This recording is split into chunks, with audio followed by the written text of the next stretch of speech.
I stood frozen in the doorway, my hand still gripping the brass knob. The scene before me was impossible, yet undeniable. My husband Adam tangled in our neighbor Susan's arms, their lips locked in a passionate embrace. "Adam?"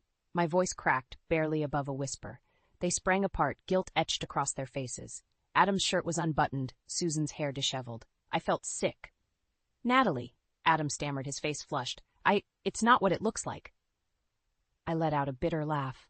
"Really? Because it looks like you're kissing our neighbor in our living room." Suzanne at least had the decency to look ashamed. She grabbed her purse, muttering, "I should go," as she rushed past me. I didn't stop her. My eyes were fixed on Adam, the man I'd loved and trusted for 30 years. He stood there, fumbling with his shirt buttons, unable to meet my gaze. "How long?" I demanded, my voice steadier now, fueled by a rising anger. Adam sighed, running a hand through his graying hair. "Natalie, please. It was a mistake, a moment of weakness." "Don't lie to me," I snapped. "How long?" He hesitated, then mumbled, "A few months." The room spun. I gripped the doorframe to steady myself. "Months? While I've been at the hospital with Mom every day, you've been with her?" Adam took a step toward me, his hand outstretched. "Honey, I'm sorry. I never meant to hurt you. It just happened." I recoiled from his touch. Don't you dare touch me." The shrill ring of the telephone cut through the tension. I answered it mechanically, grateful for the distraction. "Hello? Natalie? It's Kathy." My aunt's warm voice was tinged with concern. "How are you holding up, sweetheart?" I glanced at Adam, who was watching me anxiously. I'm not sure, Aunt Kathy. Can I call you back later?" "Of course, dear. I just wanted to check on you. Give your mother my love when you visit today." I hung up, my mind reeling. Mom, the hospital. How could I face all of this? Adam cleared his throat. "Nat, we need to talk about this." I shook my head, grabbing my purse from the hall table. "Not now. I can't even look at you right now." "Where are you going?" He sounded panicked. "To see Mom," I replied, my hand on the doorknob. "Don't wait up." I slammed the door behind me, not caring what the neighbors might think. Let them talk. My perfectly manicured life had just imploded, and I couldn't bring myself to care about appearances. As I drove to the hospital, my mind raced. How had I not seen this coming? Had I been so wrapped up in Mom's illness that I'd missed the signs, or had I simply trusted Adam too much? I parked in the familiar lot, taking a moment to compose myself before heading inside. Mom didn't need to see me like this. She had enough to worry about. The antiseptic smell hit me as I entered the oncology ward. I plastered on a smile, nodding to the nurses I'd come to know so well over the past months. "Hi, Mom," I said softly, entering her room. She turned her head, her smile weak but genuine. "Natalie, sweetheart, I was hoping you'd come today." I sat beside her bed, taking her frail hand in mine. "Of course, how are you feeling?" She studied my face, her brow furrowing. "The question is, how are you feeling? You look upset." I should have known I couldn't hide anything from her. Even now, sick as she was, she could read me like a book. "It's nothing, Mom," I lied. "Just a little tired." She squeezed my hand. "Natalie Elizabeth, don't you lie to your mother. What's wrong?" I felt tears welling up, threatening to spill over. How could I tell her? How could I add to her burdens? But as I looked into her concerned eyes, I knew I couldn't keep this from her. She'd always been my rock, my confidant. Even now, she was trying to take care of me. "Oh, Mom," I whispered, my voice breaking. "It's Adam. I think he's having an affair." The hospital corridor seemed endless as I made my way to the cafeteria. My conversation with Mom had left me drained, but her words echoed in my mind. "Don't let this define you, Natalie. You're stronger than you know." I spotted Aunt Kathy at our usual table, her silver hair gleaming under the harsh fluorescent lights. She waved me over, concern etched on her face. "Oh, honey," she said, pulling me into a hug. "You look like you've been through the ringer." I sank into the chair opposite her, fighting back tears. "It's Adam," I confessed. "I caught him with Susan." Aunt Kathy's eyes widened. "Our neighbor Susan? That hussy." Despite everything, I couldn't help but chuckle at her indignation. "It gets worse," I continued. "It's been going on for months." She reached across the table, squeezing my hand. "I'm so sorry, Natalie. What are you going to do?" I shook my head, uncertainty washing over me. "I don't know. I can't even think straight with everything going on with Mom." "How is she doing?" Aunt Kathy asked softly. "Not good," I admitted. The doctors say it's just a matter of time now. We sat in silence for a moment, the weight of it all pressing down on us. Then Aunt Kathy straightened up, a determined look in her eye. "Well, we can't change what's happening with your mother," she said firmly, "but we can deal with that rat bastard you call a husband." I couldn't help but smile at her fiery spirit. "What do you suggest?" "First, we need to find out exactly what's been going on," she said, leaning in conspiratorially, "and I think I know just how to do it." Before she could elaborate, my phone buzzed. It was a text from Adam. "We need to talk. Please come home." I showed Aunt Kathy the message, my stomach churning. "Go," she urged. "But remember, you hold the cards now. Don't let him off easy." With a deep breath, I headed home, steeling myself for the confrontation ahead. As I pulled into our driveway, I noticed Susan's curtains twitching. Let her watch, I thought bitterly. Adam was waiting in the living room, pacing nervously. He looked up as I entered, his face a mask of remorse. "Natalie, I'm so sorry," he began. "I never meant for this to happen. It was a mistake, a terrible mistake." I held up a hand, silencing him. "Save it, Adam. I don't want to hear your excuses." He deflated, sinking onto the couch. "What can I do? How can I make this right?" I laughed humorlessly. "Make it right? You've been sleeping with our neighbor for months. While I've been taking care of my dying mother, you've been... God, I can't even say it." "I know," he said, his voice barely above a whisper. "I'm a bastard, but I love you, Natalie. We can get through this." As I opened my mouth to respond, my phone rang. It was the hospital. "Mrs. Henderson, it's about your mother. You need to come quickly." The world seemed to tilt on its axis. I grabbed my purse, heading for the door. "Natalie?" Adam called after me. "What's wrong?" "It's Mom," I said, my voice hollow. "I have to go." He stood, reaching for his keys. "I'll drive you." I hesitated for a moment, torn between my anger and my need for support. Finally, I nodded. The drive to the hospital was tense, filled with unspoken words and simmering emotions. As we rushed through the corridors, I pushed aside thoughts of Adam's betrayal. Mom needed me now. We found Aunt Kathy outside Mom's room, her eyes red-rimmed. "Oh, Natalie," she said, pulling me close. "The doctor says it won't be long now." I entered the room, Adam trailing behind. Mom lay still, her breathing labored. I took her hand, fighting back tears. "I'm here, Mom," I whispered. "I'm right here." Her eyes fluttered open, focusing on me with effort. "Natalie," she breathed, "my brave girl." I felt Adam's hand on my shoulder, a gesture of comfort I both craved and resented. Mom's gaze shifted to him, a frown creasing her brow.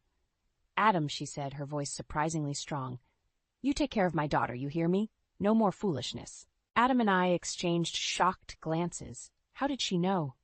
Before we could respond, Mom's eyes closed, her breathing becoming more erratic.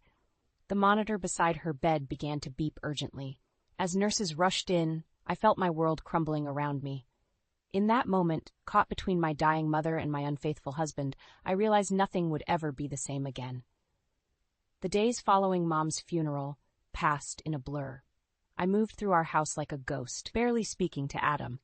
He tried to reach out, but I couldn't bring myself to discuss our problems. Not yet. One afternoon, I was sorting through Mom's belongings when the doorbell rang. I opened it to find Elaine, Adam's mother, standing there with a sympathetic smile that didn't quite reach her eyes. "Natalie, dear," she cooed, pulling me into an unwanted hug. "I'm so sorry for your loss." I stiffened, but forced myself to be polite. "Thank you, Elaine. Please come in." As we settled in the living room, Elaine's gaze darted around, assessing. "How are you holding up?" she asked, her voice dripping with false concern. "As well as can be expected," I replied curtly. She nodded, then leaned forward. "Listen, dear, I hate to bring this up at such a difficult time, but I was wondering if Adam mentioned anything about helping me with a little financial matter?" I blinked, caught off guard. "Financial matter? Oh, it's nothing really," she said, waving a manicured hand. "Just a small loan. Adam usually handles these things for me." Before I could respond, Adam walked in. His eyes widened at the sight of his mother. "Mom, what are you doing here?" Elaine turned to him, her smile widening. "Adam, darling, I was just talking to Natalie about that little loan we discussed." I looked between them, confusion turning to suspicion. "What loan?" Adam shifted uncomfortably. "It's nothing, Nat, just a small amount to help Mom with some bills." "How small?" I pressed. Elaine laughed nervously. "Oh, just a trifle, 50,000 or so." My jaw dropped. $50,000. Adam, we can't afford that. He ran a hand through his hair, avoiding my gaze. It's fine, Natalie. I've got it covered. Covered how? I demanded, my voice rising. We're still paying off the second mortgage we took out for Mom's medical bills. Elaine stood, smoothing her skirt. Well, I can see this is a bad time. Adam, dear, why don't you call me later to discuss the details? As she hurried out, I turned to Adam, fury building inside me. What the hell is going on? First Susan, now secret loans to your mother? Adam sighed heavily. It's complicated, Nat. Mom's been having some financial troubles lately. And that's our problem, why? I snapped. We have our own bills to worry about. She's family, Adam argued weakly. I laughed bitterly. Family? Where was she when my mother was dying, when we were drowning in hospital bills? Adam's phone buzzed. He glanced at it, his face paling. I have to take this, he muttered, stepping out of the room. I followed, my suspicion growing. As he spoke, in hushed tones, I caught snippets of the conversation. No, I can't get more right now. I know, but Natalie's asking questions. Just give me some time. When he hung up, I was standing in the doorway, arms crossed. Who was that? Adam jumped, guilt flashing across his face. Nobody, just work stuff. Don't lie to me, I hissed. Not again. What are you hiding, Adam? He slumped against the wall, suddenly looking older than his years. I'm in trouble, Nat. Nat, he whispered. Big trouble. My heart raced. What kind of trouble? Adam opened his mouth to respond, but was cut off by another knock at the door. We exchanged glances before I went to answer it. Two men in suits stood on our porch, their expressions grim. Mrs. Henderson, one asked. I'm Detective Johnson. This is Detective Martinez. We need to speak with your husband. I felt the blood drain from my face. What's this about? Detective Johnson's eyes hardened. Ma'am, we have reason to believe your husband may be involved in a significant financial fraud scheme. We have a warrant for his arrest. As Adam appeared behind me, his face ashen, I realized that my world, already shaken by his infidelity and my mother's death, was about to crumble completely. The man I thought I knew, the life I thought we had built together, was nothing but a house of cards, and now it was all falling down around me. The house felt like a prison. Every room held memories of the life I thought I had, now tainted by Adam's betrayals. It had been a week since his arrest, and I was still reeling from the revelations that followed. I paced the living room, my mind racing. The sound of the doorbell made me jump. I opened it to find Susan standing there, looking uncomfortable. Natalie, I need to talk to you, she said, her voice trembling. I almost slammed the door in her face, but curiosity got the better of me. Make it quick, I snapped, stepping aside to let her in.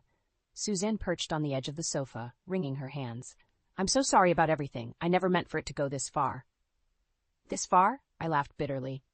You mean sleeping with my husband wasn't the end goal? She flinched. No, it's complicated. Adam, he was using me. I froze. What do you mean? Susan took a deep breath. He needed information about my work at the bank. Said it was for a big investment opportunity. I thought he loved me. My head spun. You gave him confidential information? She nodded, tears streaming down her face. I didn't know he was using it for fraud. I swear, Natalie, I had no idea. As Susan sobbed, my phone rang. It was Elaine. I answered, my patience wearing thin. Natalie, dear, Elaine's saccharine voice grated on my nerves. I hope you've reconsidered that loan. With Adam's situation, I'm sure you could use the money back. I gritted my teeth. What are you talking about, Elaine? What money? There was a pause. The money Adam's been sending me, of course, for my new condo. My blood ran cold. How much exactly has Adam been sending you? Oh, about $500,000 over the past year, Elaine said casually. But don't worry. I'm sure once this misunderstanding with the police is cleared up, he'll be able to send the rest. I ended the call, my hands shaking. $500,000. Our life savings, gone. Suzanne was staring at me, her eyes wide. Natalie, I'm so sorry. I never meant. Get out, I hissed. Get out of my house and stay away from my family. As soon as she left, I called Aunt Kathy. I need your help, I said, my voice breaking. Everything's falling apart. An hour later, Aunt Kathy arrived, armed with a bottle of wine and a determined expression. As I poured out the whole sordid story, she listened intently, her face growing grimmer by the minute. Oh, honey, she sighed when I finished. What a mess, but we'll figure this out together. I took a shaky breath. I don't even know where to start. The house is mortgaged to the hilt, our savings are gone, and now there's this fraud investigation. Aunt Kathy's eyes narrowed.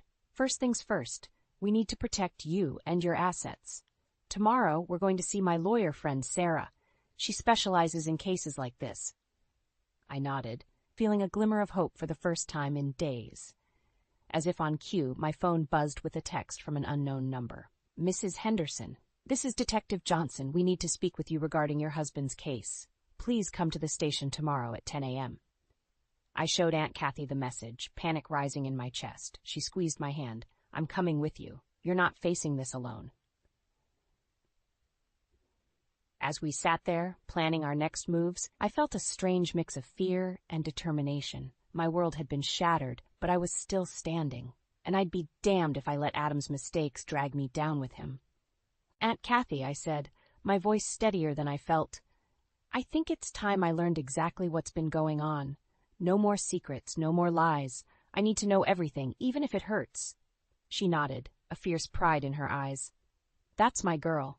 We'll get to the bottom of this, and then we'll figure out how to rebuild your life, on your terms this time. As the evening wore on, I steeled myself for the battles ahead. Tomorrow would bring new challenges, but for the first time since this nightmare began, I felt ready to face them head-on. The police station was a hive of activity as Aunt Kathy and I made our way to Detective Johnson's office. My palms were sweaty, and my heart raced. What more could they possibly want from me? Detective Johnson greeted us with a grim expression. Mrs. Henderson, thank you for coming. We've uncovered some troubling information about your husband's activities. I braced myself. What kind of information? He slid a folder across the desk. It appears Adam was involved in a complex embezzlement scheme. We've traced large sums of money moving through various accounts, including one in your mother-in-law's name. My head spun. Elaine? She's involved in this too? We're not sure of the extent of her involvement yet, he replied, but we need to ask you some questions about a recent property purchase she made. As the detective questioned me about Elaine's new condo, a sick feeling grew in my stomach. How could I have been so blind? Aunt Kathy squeezed my hand supportively as I answered each question as honestly as I could. When we finally left the station, I felt drained. We need to confront Elaine, I said, my voice shaking with anger and exhaustion. Aunt Kathy nodded. I'm right beside you, honey. We drove to Elaine's new condo, my mind racing with all the revelations of the past few weeks. As we approached her door, I heard raised voices inside. You promised me this would work out. Elaine's shrill voice carried through the door. Now what am I supposed to do? A man's voice responded, too low to make out the words. I knocked firmly, my heart pounding. The voices inside went silent. After a moment, Elaine opened the door, her face flushed. Natalie, what are you doing here? I pushed past her into the living room Aunt Kathy closed behind. A man I didn't recognize stood by the window, looking uncomfortable. Who's this? I demanded. Elaine's eyes darted between us. Just a friend, Natalie. This really isn't a good time. No, I think it's the perfect time, I interrupted.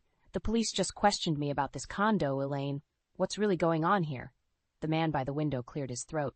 I should go, he muttered, heading for the door. Wait, I called out. Are you involved in Adam's scheme, too? He froze, then slowly turned back.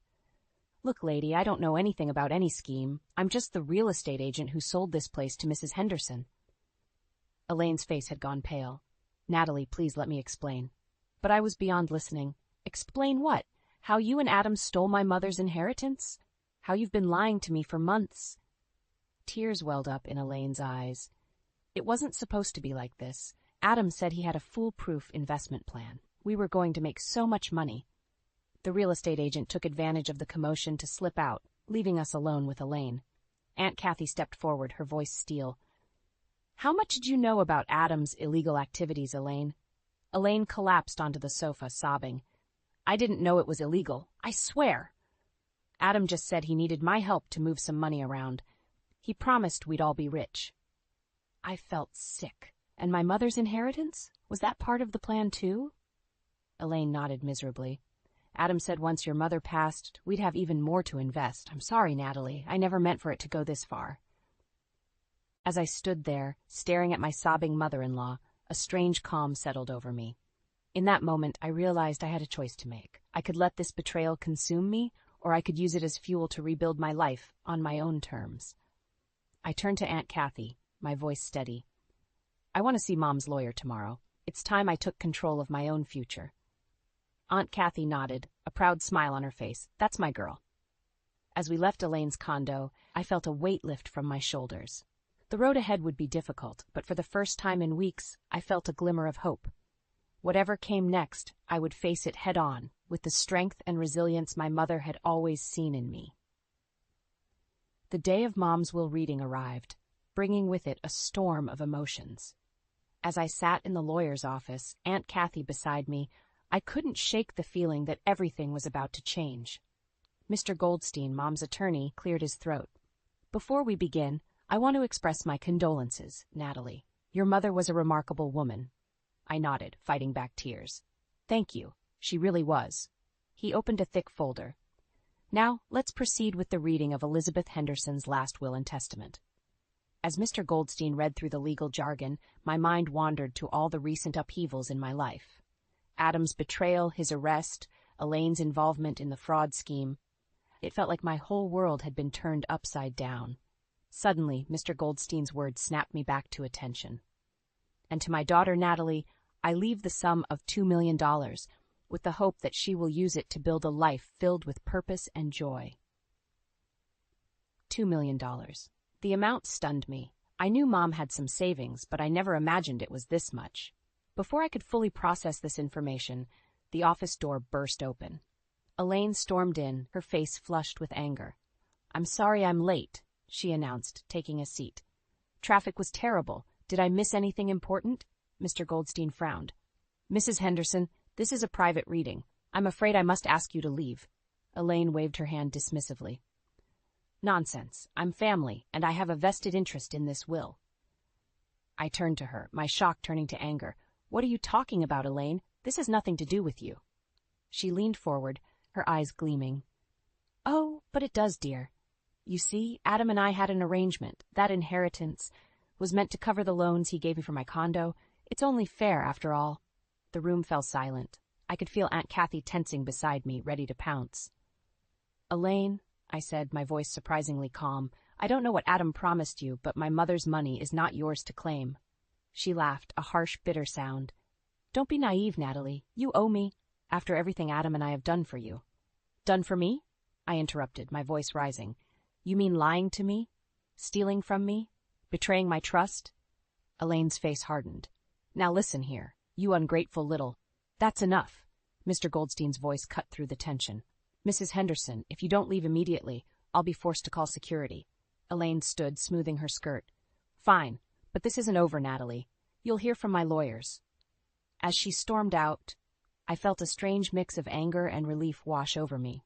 I turned to Mr. Goldstein. I'm so sorry about that. Please continue. He nodded, looking shaken. Right. Well, as I was saying, your mother left you $2 million. However, there's a condition attached to the inheritance. My heart sank. What kind of condition? Mr. Goldstein adjusted his glasses. The money is to be held in trust for 1 year. During that time, you're to volunteer at least 20 hours a week at a charitable organization of your choosing. Only after completing this requirement will the funds be released to you. I sat back, stunned.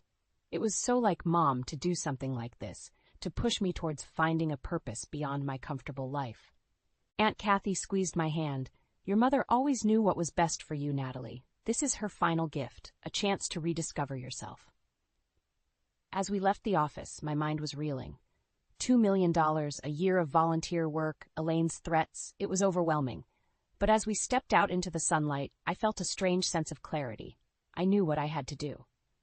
Aunt Kathy, I said, my voice steady, I've made a decision. I'm going to renounce the inheritance. Her eyes widened. Natalie? Are you sure? That's a lot of money to give up, I nodded, feeling more certain with each passing moment. I'm sure.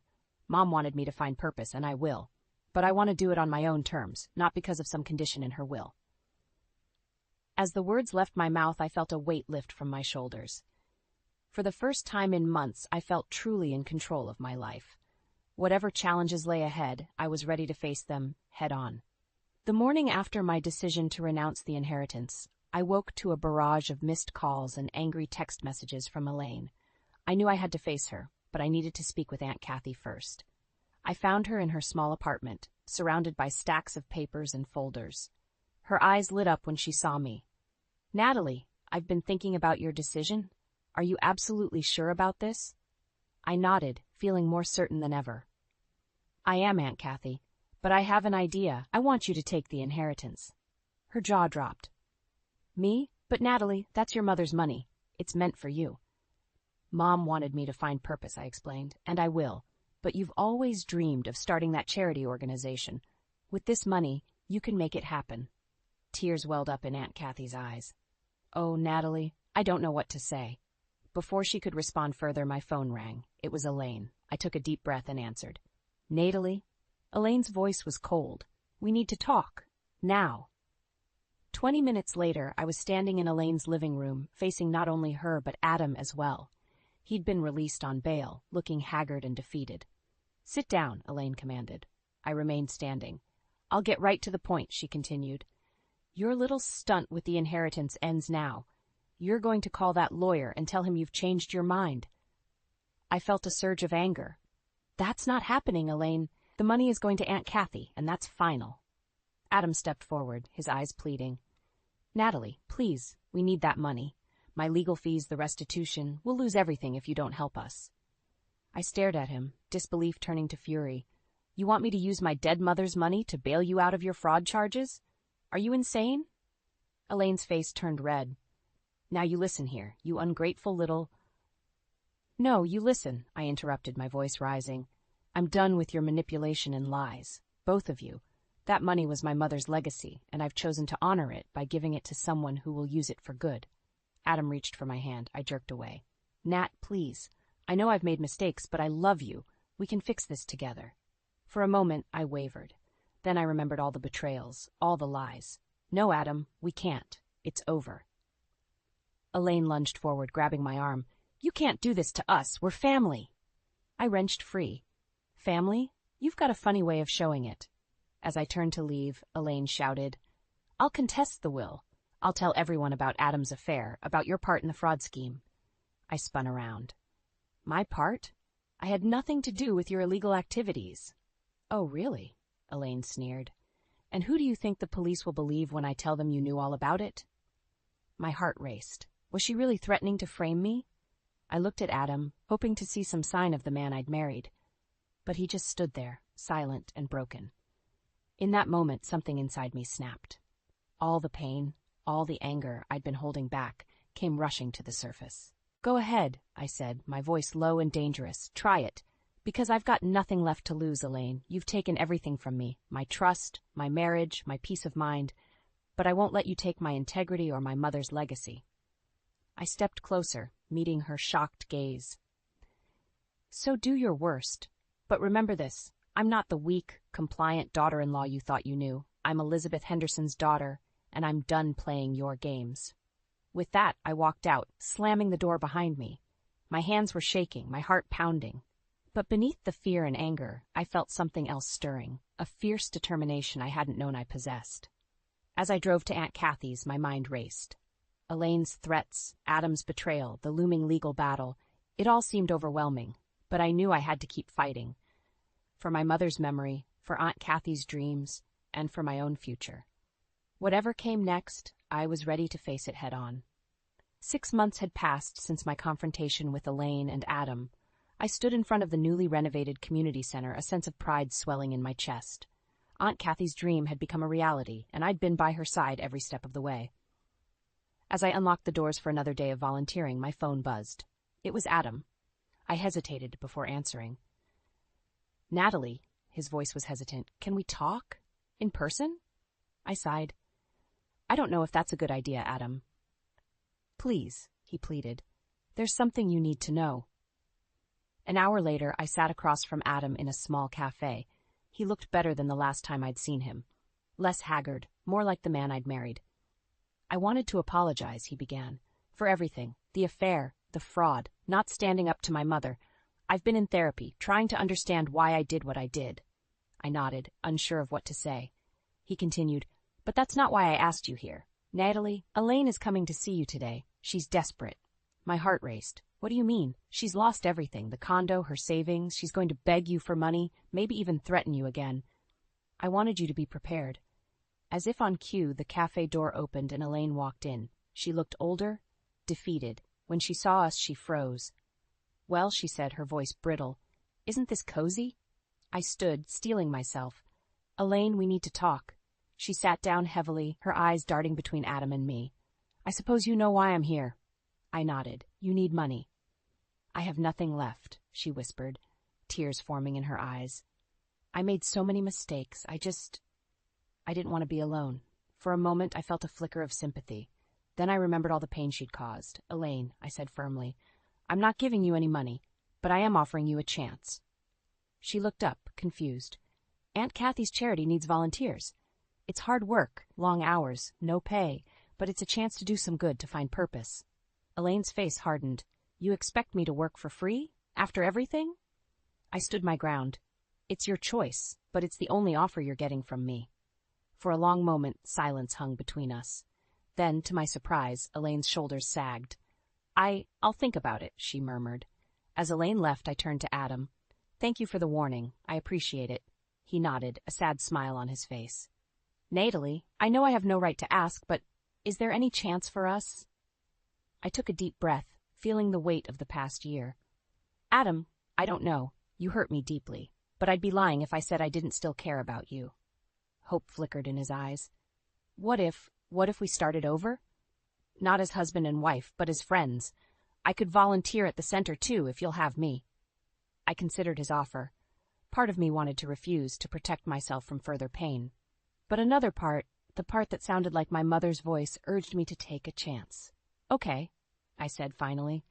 "Friends, and you can start volunteering next week." As I walked back to the community center, I felt a sense of peace wash over me. The past year had been a crucible, burning away the person I thought I was and revealing someone stronger, more resilient. I thought of my mother, of her final gift to me. It wasn't the money, it was the push to find my own path, to discover my own strength. Aunt Kathy was waiting for me at the center, her face beaming. "Ready for another day, partner?" I smiled, feeling truly ready for the first time in months. "More than ready, Aunt Kathy. Let's make Mom proud." As we walked into the bustling community center together, I knew that whatever challenges lay ahead, I had the strength to face them. I had found my purpose, my voice, and my true family. And in doing so, I had found myself.